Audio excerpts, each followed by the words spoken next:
The Carl B. Phillips Show. Hosted by me, Carl B. Phillips, Uncle Carl. The Carl B. Phillips Show. Get ready for another great conversation on The Carl B. Phillips Show. This week's guest on The Carl B. Phillips Show, gospel recording artist and songwriter, Jason Bethel.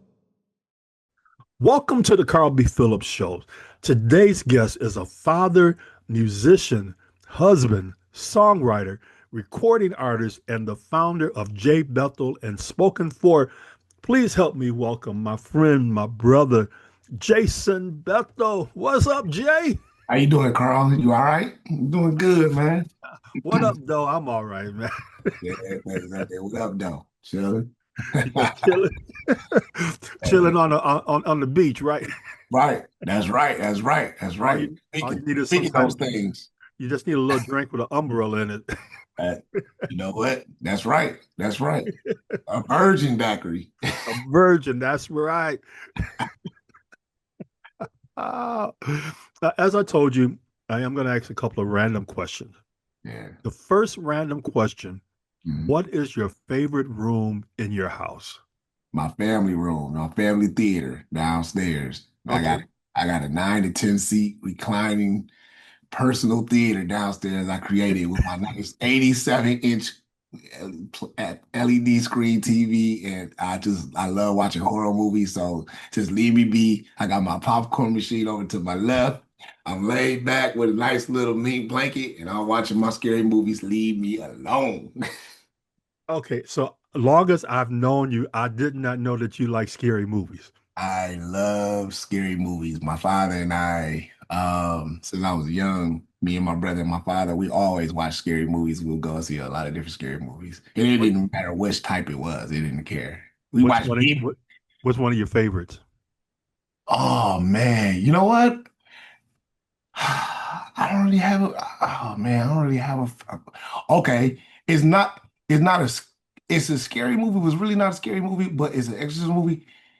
It's probably a little bit sacrilegious to say it on here, but it's called The Exorcism of God. Oh, wow. And the movie is phenomenal. Okay. It's phenomenal. I know it sounds like that's the exorcism of God, but it sounds sacrilegious. So yeah, that's probably my best movie to go ahead and watch. So when you watching them scary movies, where's the wife at? Upstairs. In the bedroom, in the master bedroom upstairs, dominating TV. That's why I don't watch them upstairs. Why it's become my favorite room downstairs. Oh, so the upstairs, that's her favorite room, and so it sounds like downstairs is your man cave. Yeah, it is. Yeah, yes, it is. Absolutely. I have a spot outside that I thought was gonna be my man cave, but that's become my daughter's cousins, and that's they hold a spot outside in the other house in the back. So now I can't even go outside and sneak out there, and that's her little spot now. So yeah, downstairs family room has become the man cave for me. Crazy. So talk a little bit about who Jason Bethel is outside of music. I'm a husband of almost 24 years. Got married in 2003. I'm a father of 4. I have 3 biological kids, and then we raised our oldest daughter is our goddaughter, who we raised since she was a baby. Mm-hmm. Now I have 2 grandbabies, about to have a third one. She's about to have a third one. I'm a minister. I'm soon to be a pastor. A teacher, a writer, and just a cool dude. That's it. I don't really. I have acquaintance, but I don't have a lot of friends. People I call friends. You're one that I call friends, and a friend. And what I mean by a friend, I mean someone I know I've talked to over a duration of years. Right. I don't have a lot of friends. Not that I just don't show myself friendly. It's just the fact that I'm guarded because I've seen how that can go, and allowing people to come into my circle. So I'm guarded with that. I'm very guarded with my family, who's around my family. So it means a lot to me. So when I call somebody a friend, or when I interact with somebody, it means a lot. So that's me in a nutshell. Love music, listening to music. So we say outside of music, but I love listening to music. Love going to the movies. I love horror movies, man. I'm gonna keep saying that. There's nothing wrong with horror movies. That's You the got faith. devil. You listen, Going to see listen. You them got devil movies. listen. You have faith. You understand who you are. You strong in your dogma. Then it shouldn't be an issue. You just know how to cast them devil out in the movies. That Who's here? you know, I know he's talking about it's based on the thing, but that's why I didn't understand. I watched the movie Deliverance. Me and my father was having a conversation about it, and I loved it. And I thought it was a great perspective on not exorcism, it was deliverance. Mhm. And I think that it got so much because how many exorcism movies has been out, especially with the same mantra of no shade, no shade, but you know, the Catholic priests and exorcism, all the old Right. school.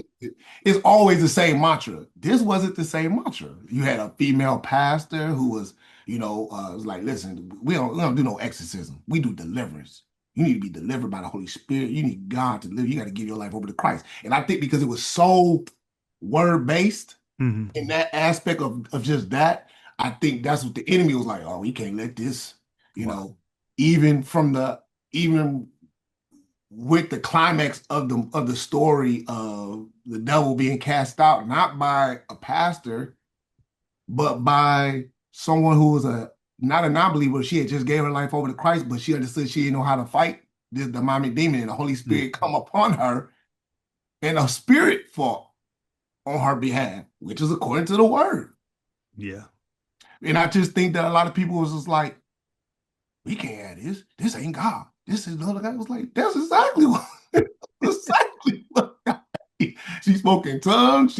She gave her life to Christ. She lifted her hands before the Lord. It wasn't no cousin or nothing. It was just straight like, I don't know what I'm doing. I need your help. And when she gave herself over and we finally let go and let God, and man, that's when God did his thing. You always know when the devil don't hate when they already hate him, because that's when it really blow up and go viral or something like this. It's like, we can't let this ain't a God. No, this is exactly what a God That's is. You God. got all these other exorcism movies, ain't nobody, oh, this is a great movie, it was phenomenal. Most of the time the devil gets up, he still win. He pushes around the pastor in all kind of places to knock him against the wall or knock her against the wall. It's like, that's what he wants to portray, because he doesn't want to give credence to the fact and the truth that Jesus Christ is Lord of Lords and King of Kings. Right. He's got to answer to him, you know. So yeah, that's why I say I love horror movies. You Oh find something spiritual even in a horror movie, you saved. yeah, listen, man, listen. It is what it is. You got to pull from what you pull from. You talked about your wife. You've Mhm. been married, you said 24 years? Going on 24 years of next year. Yeah. One thing in following you and knowing you, your wife is a strong supporter of your dreams. Yeah. How has her support helped you reach your goals? So she's been she's been phenomenal. And it hasn't always been easy because being, especially when you're an independent artist, everything is coming out of home. Everything is coming out your Right. own pocket. And when you're trying to do things on a high level at the highest of heights with the A-list artists or so-called A-list artists, whatever, you're extending more and more yourself. And you have to have somebody that's very understanding, someone who understands and also is willing to take a little backseat from some of the things that they want. Mhm. She did that. Uh, we've always been supportive of each other's dreams. Her main objective was always to raise a strong family, to make sure that the household was together. My job was to provide for the home, but I had a dream. I had a dream to do music. And when I gave her that, she at the time she was very supportive. And then in the middle of that, and this is what a lot of people don't want to talk about, it got rocky. Mhm. It got rocky, not because it was because it seemed that she started feeling as though I was giving too much time to the music, Mhm. into the artistry, into my group and everything like that, and not enough time with her. in the family. And I didn't see it that way. You know, I'm like, well, no, I'm here. I'm still handling business. I'm still paying all the bills. We've renovated the house 2, 3 times. I'm doing it, giving you what I want. So like, I don't care about the things, honey. I need you. Right. I still need you to minister to me. You can go out and minister to people, and then we're also doing ministry. So we come home and then we doing ministry. And um shout out to my father, Pastor Gregory, and Doreen, back to my mother and my father, who was my pastor, is a Word of Life Christian Center. But we're doing ministry there. We're out doing ministry, and we're ministering with J. Bethel and Spoken For. Come home, and I'm like, I'm knocked out. Okay, honey. I go downstairs in my theater. In the man cave. Y'all gonna keep hearing this all through this podcast. Give my popcorn, and I'm good to go. And she's like, well, you gonna spend all night down there? It was the whole 2 weeks you've been either gone or out of state, and then you come back, and then we minister and we do this. And well, where's my time, honey? I'm just tired. Like, I just want to watch this movie and chill. I'll be up there in a minute. Wake up the next morning, I'm downstairs. You know what I'm saying? Right. So, but through it all, when that happened, when it really got tight, she came to me and she was like, look, something's gonna have to give. This has got to end, because if I'm not seeing any, we're not seeing any residuals from this from a financial standpoint. Because remember now, you're giving out, and I don't know, some of y'all can understand and can relate. You're paying out, and then Carl, I know the way you do things. You know the way I do things. We're doing things. I'm paying out thousands. We ain't talking about no hundreds. These thousands. Right. We talk about in the 20s and 30s sometimes of some of these concerts, things like that. And she was like, this just don't make any sense, because I'm not seeing any residuals coming back into the house. Where, at what point does this break for us? So we went through that for about a good 18 years, man. And it got rocky to the point where she was like, look, it's either me or the music. And she was like, I love the music. I love you. But are you willing to sacrifice your family and everything else just to make this dream come true?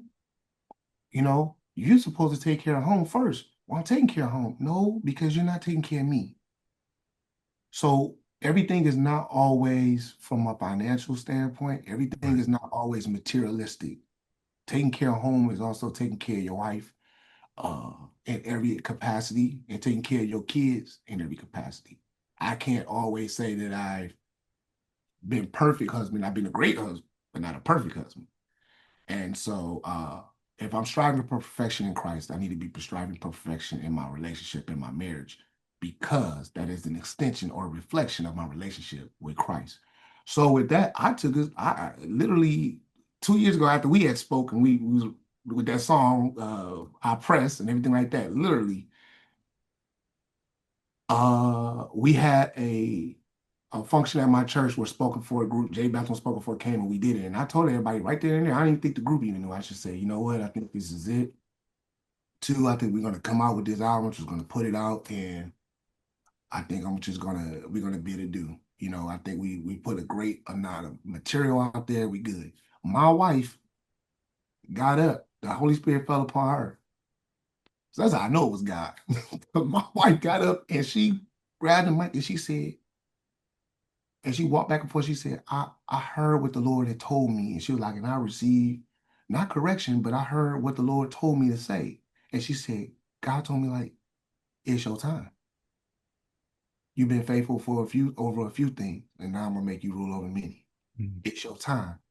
And I want to stay here and tell you that I love you and that I'm behind you 100%. And I'm sorry for putting you in that position all in front of the church. Wow. And I'm looking in my group, and she was like, do y'all still want to go forth? Because y'all got to go forth. And the group was like, yeah. So I'm looking at everybody else. I'm like, well, I thought everybody was tired and done. And I was done. I was reserved, but God spoke to her. I said, well, why you speak to her? You already told me, because I already told you. But you needed her to support you.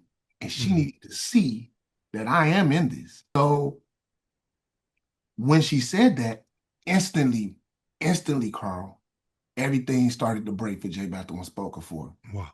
We end up signing with IGA Digital, working with Sony Orchard, now working with Tribal. Whole another thing. But and then from there, working with a nice publicist company, we're getting ready to sign with now. It's just like everything has been flowing. Everything has been video, our video going viral stuff. It's just everything has just started taking off. And it was all by God because it ain't by me. And I haven't done anything no different than what we've been doing. Mm-hmm. But but it's God. But I understood that when she said those words, it was a release. It was releasing me, it was a releasing her. And we instantly got back closer than we ever been. Are there still times where she kind of give me that look and she'd be like, it's 9 o'clock. 9 o'clock, it's probably time to stop putting that music away, honey. But the difference is now I'm like, yeah, you're right. I'm done. I can finish this up tomorrow. So yeah. I think a lot of times when we're involved in music, especially as men, and we're in a relationship, we don't know how to stop. We don't know where the boundaries are.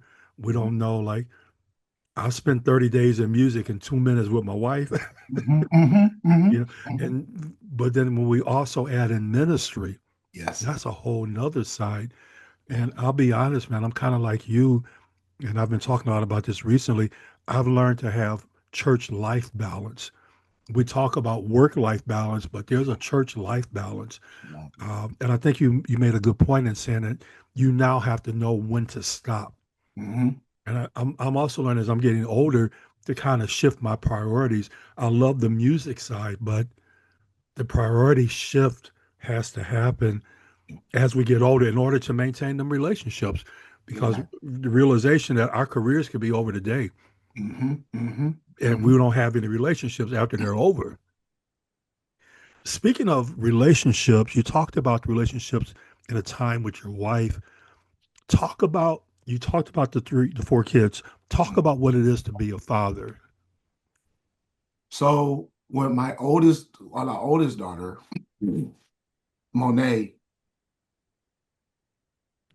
it was like, it was a great test because at the time when we were raising her, you know, we were engaged at this Mm, point, and she was staying at her grandmother's house, with her grandmother. But pretty much we were raising her, coming over there, doing everything, making sure for school, and it was a great learning point for us because it allowed us to see how we parent differently. mm, And her role as a mom and my role as a father, then the dynamic. So with a girl, very key because, first of all, it's a different dynamic right there, Phil, because Carl, because she wasn't my daughter. She wasn't her daughter. It was her best friend's, our best friend's daughter. My daughter's uh, actual biological father had actually was murdered, passed away, and so I stepped into that role, me and my wife, mm, and we just took her completely in along with her grandmother, Vicky Ralston, and we reared her, and it was a lot.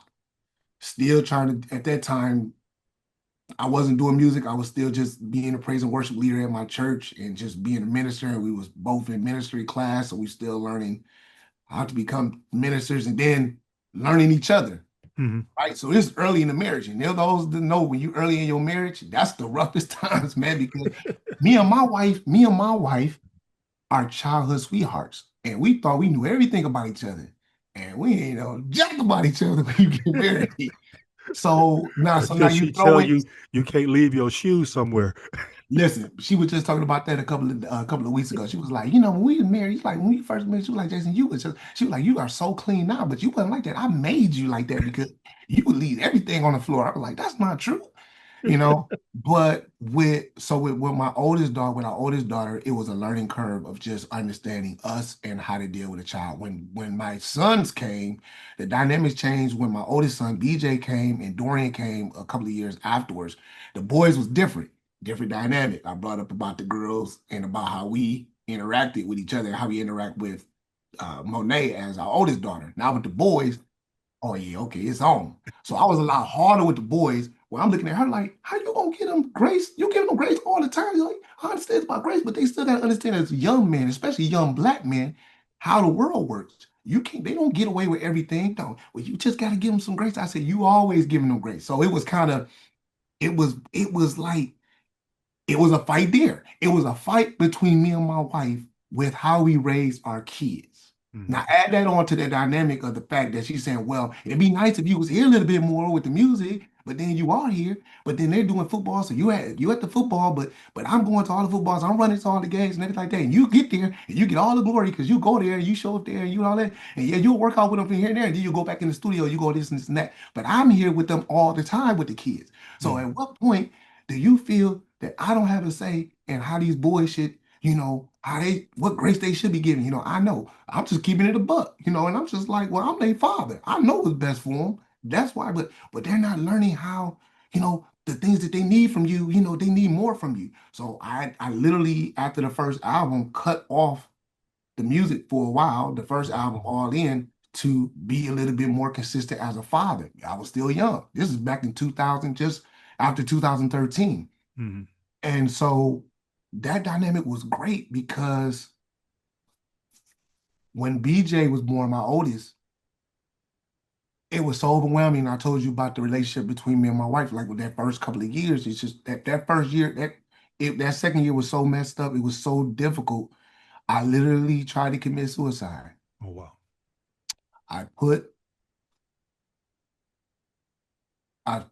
BJ couldn't be no more than 7, 8 months. Mm-hmm. My wife was at work. I got home. I don't even think I went to work that day. I had my son. Had to be probably about 3, 4 o'clock. And I kissed my son. This is my oldest son. Laid him in his bassinet. Went to the bathroom, turned on the water because I was just fed up, Carl. I was just like, I knew the word then. Right. But that's how overwhelming life can be, especially if like we can know the word and even be grounded in the word, but yet still allow life to overwhelm us. And I couldn't get it out on words. I couldn't get it out on paper. It was just like, that was it. And I allowed the thoughts, the enemy to just, and I know, right? So it's a battle going on in my head. Like, I know what I'm signing up for. Yet it's like, but you want to keep dealing with this, you want to keep dealing with that. Like, what's the point? Mm. And I lost that battle of faith at that point. I went downstairs, I went and got a knife. I came back upstairs. I went to the bathroom. I turned on the water. I looked at it and I started to cut. The first knife wouldn't cut. I went back out the bathroom, looked at my son again. Now, these are opportunities every time to just stop and get clarity, but yet that's how strong that voice was like, nah. I go back downstairs, get a sharper knife, smaller, a little bit more compact, go upstairs, and that do the job on both wrists. I get in the bathtub. Next thing I know, I come to, my wife is holding my son. She's crying. The EMT is right there, slapping my face. You all right? You all right? Wake up. They bandaging up my wrist. Water's full of blood. And most of the time when the EMT, they're taught to encourage and, hey, you okay? It'll be all right. And things like that. That ain't what this EMT was saying. It was like God was speaking through him directly to me. And the other EMT was kind of looking at him, but he was like, what's wrong with you? Do you know what you have? You have a beautiful home. You have a beautiful wife. You have a beautiful. What more do you want? What more does God got to give you? You have talents and gifts. You got all these great things going for you. And you decide to just give it up. Why? Because it got hard just a little bit? You want to die? Then just lay here and die. And then it was like the other EMT kind of stepped in, he walked out, and the other EMT came in, was like, you all right, sir? And started going through the actual procedure. I get out the water, get covered up. He's over there in the corner, and I looked at him and I said, I'm sorry. He was like, I'm sorry. I said, no, I'm sorry. You're right. 72 hours. 72 hours. This is what my oldest son had. 72 hours in psych eval. First day of trying to convince the psychiatrist that I'm not crazy, but you just try to take your life. So I'm in there and I don't want to be there. I'm trying to play like, look, ain't nothing wrong with me. I had a lapse. Yeah, you had a lapse that you wanted to take your life. We got people in here that's literally being affected mentally that have no choice. You had a choice. Mm. I'm in there, and while I'm in there, I end up start ministering to a lot of different people. By the time I left out of there, man, I was hugging people. These are people that people shun away all the time. Don't want nothing to do if they think they crazy. I'm hugging these people. You're gonna be all right, Big Charlie. Okay. You're gonna be all right. You're gonna be all right, Shirley. All right, baby. I see. These are people. But I didn't, but if that never happened, I would have never saw myself say, I'm not like them, no. No, I'm exactly like them. We're all going through. Whether or not you feel like you have a mental ailment, or because it might not show, it might not be displayed openly, physically, doesn't mean that you still don't physically mentally have issues, or that you don't mentally go through things. And at that point, Carl, I lost just for that split moment, my faith in who really controlled the situation. But that sticks with me because I thank God every day for his grace and mercy for allowing me to overcome that, because I knew where I was going. That's crazy, ain't it? Here's my oldest son I'm looking at, and I know where I'm going. I know what the word says. And I still went on and I still attempted to do it. But grace. Grace of God. But grace. And so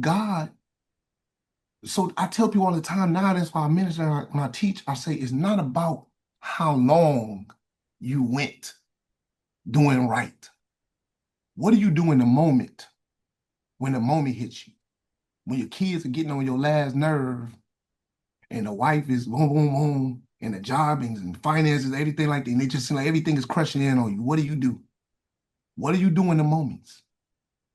If my faith is not strong enough to hold up in the moment, then do I really have faith in God? Right. Or is it just faith in my own righteousness? And that's what I discovered. So with my second son, Dorian, so raising BJ was awesome because that was my oldest son, and I learned how to be having a great dad myself. It wasn't hard to raise him, but BJ was always looking to be accepted by others. And it was always trying to instill in him, why do you feel like you need to be accepted? You're doing great things. My youngest son, Dorian, he was the opposite. He was probably like real cocky, like, yeah, I'm good. So you need anything? Nope, I'm good. And he's like that all the way up to this day. But with him, it was, well, I just wanna please you. I listen to any man, but I ain't listening to no woman. Oh, well, you gotta listen to your mom. So it was like raising two boys in the dichotomy, with two different personalities. And the dichotomy in this was I'm raising both of them, but I have to raise them differently. Right. One has to have more confidence in himself, even when we're feeling like we're giving them everything and we're putting everything in them. But could it be that I did not spend enough time with him as much as I spent with my youngest one when I kind of started clicking that I needed to be home more? Because by this time it's 2013, 2014, but Dorian was born in 2007. BJ was born in 2003, 4. So now he's like, and now, my oldest is out, he's working, he's in the workforce, college. My youngest now, he's getting ready to go off to the Air Force soon. He graduated at 17. He graduated earlier this year. So he's getting ready to go off to the Air Force. And they're both still dealing with those dynamics. And I still feel that I have some responsibility in that. My wife still feels she has some responsibility in that. But yet, you was raised and reared in the word. And I tell my sons all the time, but you had everything. You had every opportunity to be great. You had every opportunity, which they are, but you had every opportunity to do what you need to do. So I did my job as a father, even going through with my music and everything else that I had laid out. I felt like I did everything as a father. I gave y'all love. I gave y'all compassion. We did everything as parents, as a mother. She did everything. And we gave y'all everything. And they admitted to that. They said, nah, we just made some dumb decisions, but we just wanted our life. And we just felt sometimes that we was living our life for y'all. Like y'all gave us everything. Y'all read us in the word. We went to church. Like everything was so good. But if I'm gonna make mistakes, let us make our mistakes. And it was kind of like while we was going through, a lot of my songs are based on my experiences. And I noticed just about a month ago that I was like, man, I never wrote anything like personal. The only song I wrote that was real personal that was going through was called It's Me, which it'll be on this, hopefully it'll be on this coming album, which I wrote 24 new songs. So we haven't decided which song is on what album yet. But that was the first song I wrote called It's Me. And that was the first song I wrote where it was just personal, interceding on behalf of my family, for my nation, for family, period, and thinking of my wife and my children. Now, my last one is my daughter, who I'm raising now, who's 9, and my wife and I have a totally different perspective on raising her. Mm. She's getting the best of both of us. And sometimes we were just talking about that last week, was like, we felt guilty, like, man, like, what if we had all this knowledge we had when we was raising the first 3? But to no avail, our oldest daughter, Monet, she's about to get her doctorate, and she already has her master's, and she's about to get her doctorate in law and teaching and in law.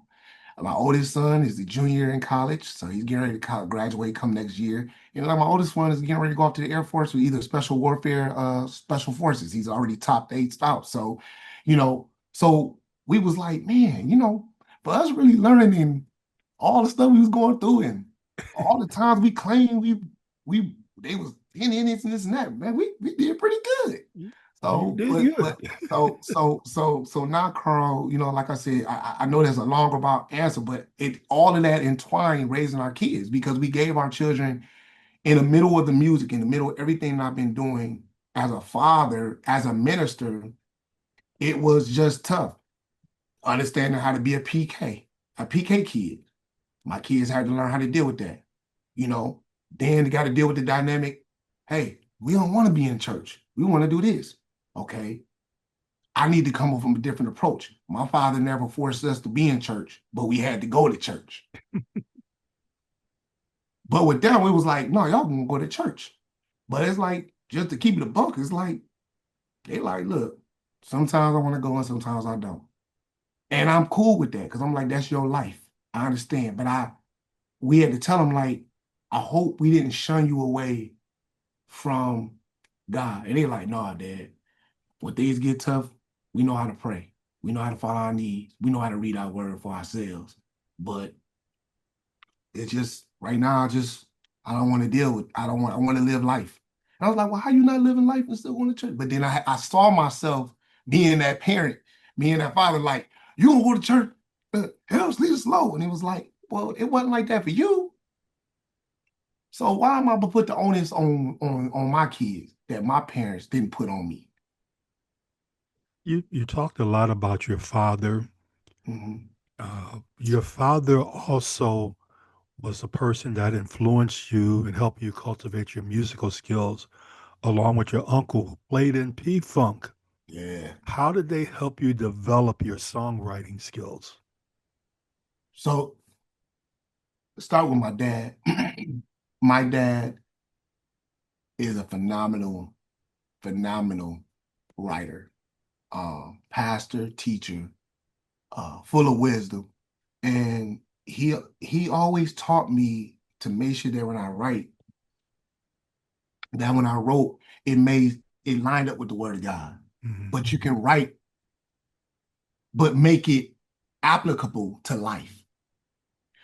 So you can write some songs that he taught me how to write songs that from, well, son, how you writing? If you're talking directly God, that's a vertical, second person. Then there's some songs, son, I want you to write. He would make me write in third person, right, of God. Mhm. And then he was like, then there's some songs I want you to write in the first person, which was similar to the second. But at first I was like, I hated it. I don't want to do that. I just want to play piano. So I started playing the drums. He cultivated that. I listened to the Winans, Commission. But my father, in the middle of me doing all that, he was a big proponent of big band. He loved bands. I talk about Stylistics, Ohio Players, Temptations, Delphonics, the Barricades, James Brown, Funk Brothers. Then it was certain voices he loved for me to listen to. So I listened to Donny Hathaway, Stevie Wonder, Regina King, as I got older. And then still B.B. Winans, C.C. Winans. He was a big Andre Crouch friend. He didn't really like the traditional hymns. He wasn't against it because he grew up in it. He's from down south from Miami. My mom's from Detroit.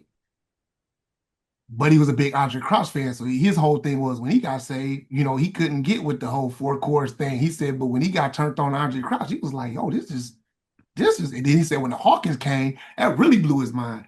So, but he taught me how to write with the understanding and wisdom that grace abounds, that you don't have to stay within these four walls. So even before, at the time in the early 80s, he was writing songs we're doing right now. Songs that we're doing right now for the last 10 years, he was writing back then.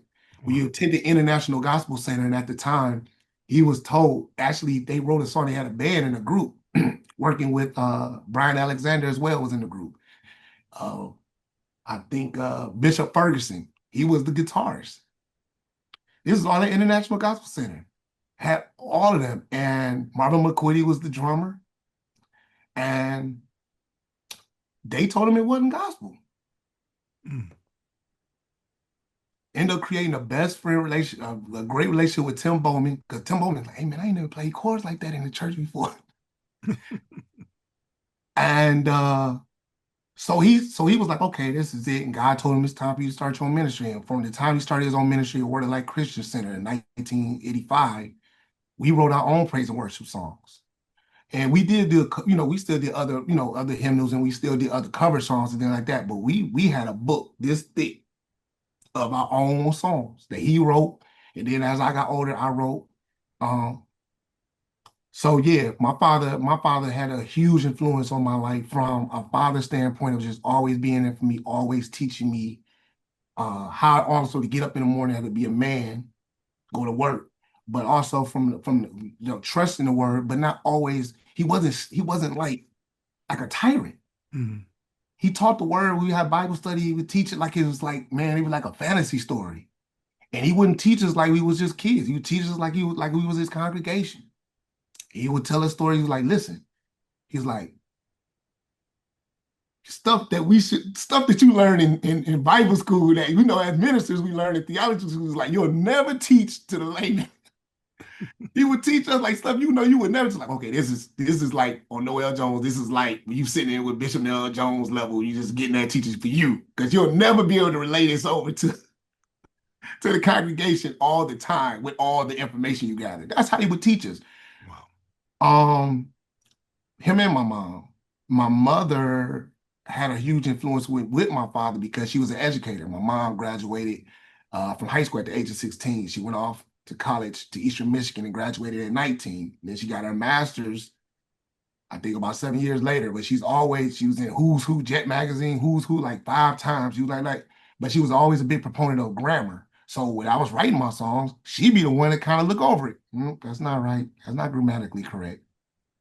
That don't make any sense. I understand, but that don't make no sense. It's got to make sense. You got to make sure it all lines up. So they both had a hand in how I write, how I perceive things, how I looked at things from the world standpoint. And then that was my dad. And from my mom's standpoint, making sure it was grammatically correct. And I got somebody in my group right now, Latoya Williams, that I call AKA Nikema. She's a teacher and she does the same thing. She was like, give me that. Now, my uncle, Manon Salisbury, God rest his soul, who passed away, was a great musical influence on me because he taught. When I started playing the drums and learned, I was self-taught, but he taught me the understanding of accents, the understanding of when to break down, about the pocket, keeping the pocket, understanding the hi-hat, understanding what you're listening for, listening to the groove of the bass player, how to watch the signals. And it was old school, before they had them talkback mics. You know how it was, Carl. You had your MD was just as much as the choir director is the choir director. It's hand signals. Take it from the top, back over. So you playing, so I learned how to play, watch, also listen. So I'm listening for change, and then also still be able to flow. He also taught me how to flow within the Holy Spirit. If you feel something, the Holy Spirit tell you to do something, then you go ahead and do it. Now if he ain't like it, you feel like that wasn't God. Then you heard about it. But him playing and my he could not play traditional gospel to save your life. What I mean by that is just the dun, dun, dun, dun, the nice little 3, 4, 5. He couldn't do that. He was a straight jazz pianist, so he couldn't just the concept. He just couldn't grasp it. And that was weird because you're like, well, the basic gospel and jazz and all kind of interesting, but he couldn't grasp it. So everything that I kind of came up under, just keeping it a buck, was contemporary Christian, contemporary gospel. It was contemporary chords. So with him, I grew up listening to a lot of Commission, a lot of Witness, a lot of Bill, a lot of Philip, I listened to a lot of Bishop Michael Brooks, who God rest his soul, I had the opportunity before he passed away to work with. A lot of, and then as I got older, coming up underneath that style, him playing with the Parliament and things like that, it opened my eyes because he played the sax, he played the bass, but in certain ways how he played it. It was always funky. It was always with some kind of swing groove. And he always used to talk to me like this. He's like, you gotta keep the groove, boy. You gotta keep it right, boy. That's how he would say. He would do stuff like in rehearsal like that. And you know how they always say Matty Moss would throw a shoe at you, what I'm saying, in choir, and stuff like that. Oh nah. Yeah, nah. Now my uncle, he just stopped. It doesn't matter. It'd be dead in service. It just stop. And everybody be looking to he just get the pocket right. Then he start the whole song all over again. And you be sitting there embarrassed, like like you just but those moments help me. It matured me in the understanding of what I expected from my band out of my play, and then those that played around me. And then another musical influence that was in my huge musical influence in my life, though I didn't play with him or do a lot of stuff with him playing wise, but it was just the wisdom I always gathered from him was Brian Alexander, because he was at the time, that's when I kind of came into the fold where I was learning and listening to like Kerm and a lot of those guys, man, Volley on the bass and Kerm, and listening to uh, I started listening to Cedric Jones. He put me on to Kevin Bond. I started really listening to Jason White. Like I started really getting into the intricate spreads and things like that, where can I go, and thinking out the pocket, and that was right along the lines of what my godfather did. One time when I first came with the first album, All In, I brought it to him because I wanted to record it there. And he said, and I did it with my boys, man. I'm thinking, man, that stuff is tight. And he said, Jason, you have a lot of great talent, a lot of great skill set that have been instilled in you. He said, but if you're either going to be with people on your level or people better than you. Anybody else less than that, it doesn't make any sense. And so I walked out of there a little despondent at first because he was just like, no, we not cutting this here unless you're gonna let Bam and these cats come over here and show you and work with you. And I was like, no, I don't need to work with Bam Day. I don't need to work with all of them, but I mean, these are the cats. But I was like, but I ain't trying to pay all of that. And he told me, he said, you're gonna pay the money to work with the best once you understand what's inside you. 2 years later, because of those 3 influences in my life between my dad, my uncle Manning Sarsby, and Brian Alexander, then I started writing. That's when I really started actually working on All In. I had the actual CD that I kind of did my own little thing, but this is when I really cut it. And you know who I cut it with? With my nephew, D'Angelo Stevens. And then you know who we use? Half of Charlie Wilson's band. I was like, man, to pull this thing off, I remember that first album I ended up working with. I had Nick Stone on sax. I had Snoop. I had Snoop on bass. I had Kerm. I had CJ on bass. I had oh man, who else? I had Sherelle on drums. Jarrell on drums. I had I mean, this was everybody you can think of. Lawrence Washington from Hot Sauce, he was on there. You know what I'm saying? I had basically So Lawrence Washington started out. I remember when he was born. He was a member of my church. He was singing my youth choir. Wow. Man, Lawrence was cold. You understand what I'm telling you? And I was on boards, and my nephew was on board. I was decent bodies, my guitar player, I had decent body. I had Booker, I had Garrett. So it was like that album, pretty much, yeah, I used pretty much half of Charlie's band. to the point where one night we were recording, and the guys kept saying, like, man, we gotta get done with this, man. We gotta go, we gotta be up in the morning. Where literally Aubrey Swan was in a session with us, and he was doing some vocal laydowns for us on the first album. He said, hey, somebody want to talk to you. I got the phone, and he was like, what's going on? I said, what's going on? He's like, this Uncle. I said, Uncle. He's like, Uncle Charlie. I said, you gotta be kidding. He's like, hey, man. He's like, hey, I heard you doing great things, man. I'm proud of you. I said, hey, man, I appreciate that, man. Oh, my God, it means a lot coming from you. He said, I appreciate that, too. Can you finish so I can get my bands and get some sleep so they can get on this platinum? I said, yes, sir, Unc. I'm sorry. We'll get this session done. I promise, man. So, but what I'm saying is, from that moment on, Carl, it taught me what my godfather said was true. What my godfather said was true. Work with those that are on your level or better. And it pushed me.